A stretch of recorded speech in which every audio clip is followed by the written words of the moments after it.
Boom. Wagwan people. Back with another one following on from the Tar Through the Hood. Before we get into it though, like, share, comment, subscribe. And if you ain't seen that one, make sure you go and watch that. Watch this first, watch that after. You know the deal. But look, gonna get into it real quick, yeah. So I'm a Tar Through the Hood.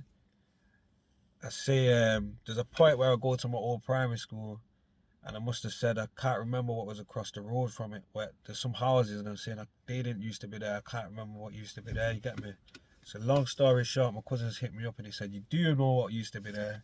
It was Manchester City's ground." I'm saying, right, can't even believe man forgot City's ground was there because that was a real real important place in man's life for the simple reason of car minding, innit?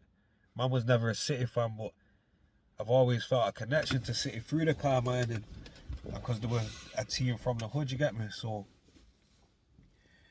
boom, with the car minding thing, though, a lot of people, if you were from my era, yeah, whether you was my age, a few years younger, a few years older, well, any year older, yeah, you were most probably on the car minding thing, you get me?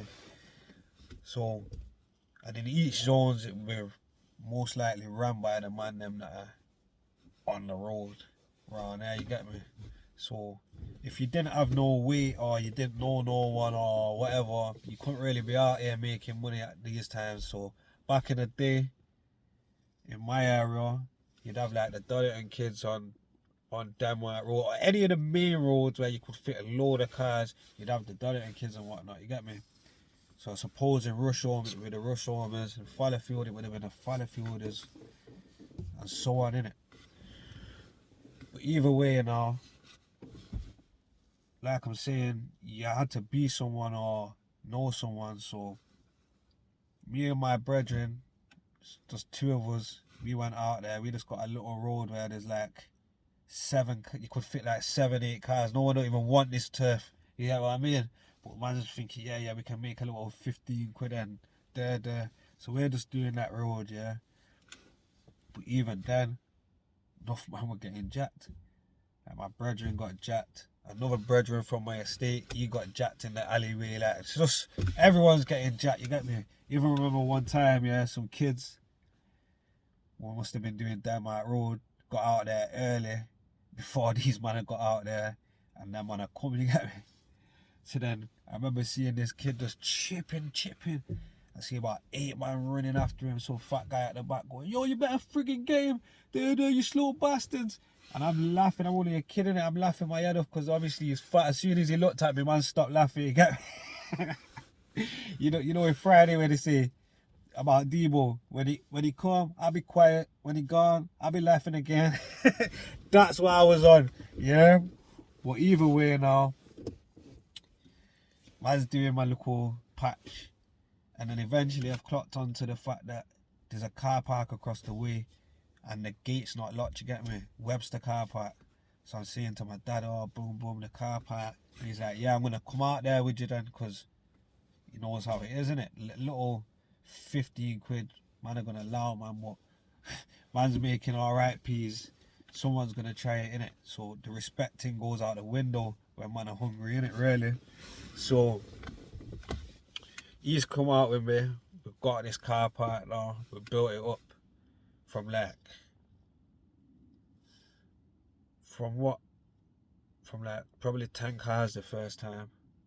It's ended up building up. We've ended up getting it to the maximum capacity, like 70 cars or whatever. Might have been a bit more, bit less, but around there, you get me? Now I'm coming home with all of a sudden, I'm coming home with 150 quid and that, blah, blah. And you see my dad, yeah, he's proper, you get me? When I think back to it now, he's probably taking a little money for his little smoke or whatever, and a little shopping, but minor, you get me? He's giving me the majority of the P every single time. So big up Pops for that. But I think he just wanted to show man like that get up and go, that having that drive. I think he just actually rated it as well. That man used to always be like that. Because before it was a car minding, I'd be on my estate looking to do car washing or having a tuck shop in my garden. But anyway, back to the topic, yeah. So we'd have that car park and we built it up. And we got it to that stage, and it'd be like that continuous now, yeah. Every game in, game out. We had our regulars, you know who you're seeing and whatever. Man would go there at the beginning of the game, collecting the peas, lock up the gate, come back at half time, check everything, come back for the full time, make sure everyone's cool, give them that good service and whatnot, yeah. And then there was some guys, well, a woman, a couple of man, across the way, all obviously adults, you get me? And they had juicy car park. So they've been watching man for years do this thing. They always letting on to me when they're pulling up and all that. I'm thinking, yeah, cool, my people's them. One day now, after a couple of years of doing my thing, come there. These are at the car park. So obviously my dad's confronted them. But then they start saying, oh, papers, and they've gone to the school and this and that. So we actually had no right, even though we built up this thing, innit? You get me? Like, legally had no right, innit? So obviously my dad's carrying on, but then he's just said, you know what, fuck it, innit? If anything, just let my son work here, because boom. So they said, yeah. But then they were trying to give man £20 at a time, so I'd done that twice, I was gone, innit? If I was older, I'd have just smashed them up, to be honest. Just for the simple fact of the way they dealt with man, innit? But anyway, that happened, yeah. And it just taught man a bag of lessons from early, innit? Number one, it taught me like to have that self-drive, how to pattern up and deal with customers and whatnot, yeah. Number two, it taught me like about turfs, and especially as man started being busy on the roads and whatever, that you learn how to maneuver, and if you're gonna be in certain areas, make sure you know people in them areas, and you know what I mean, pattern up properly, yeah, because you can't just be on anyone's turf and whatnot. And it taught me like a lot, even in the legal world, it's just as snaky as on the roads. And it taught me that like a lot of the hate comes from people that are doing better than you.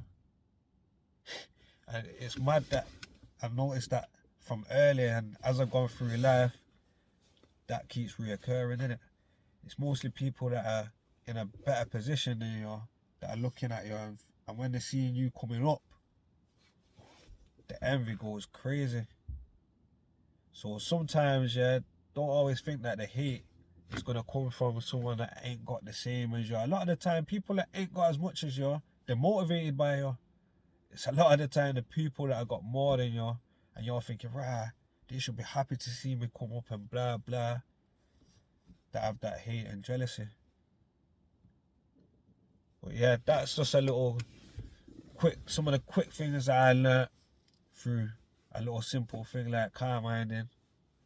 It's just a little point that I thought I'd bring up, because really and truly, I should have had that in the tour through the hood. Do you get what I mean? But if you want any more you want me to touch on any more kind of topics about me growing up, about the hood, literally the hood tales, without mentioning no names, without incriminating no one, without incriminating myself, then hit me up and let me know what kind of topics you want, and I'll make sure that I deliver. For now, we're out.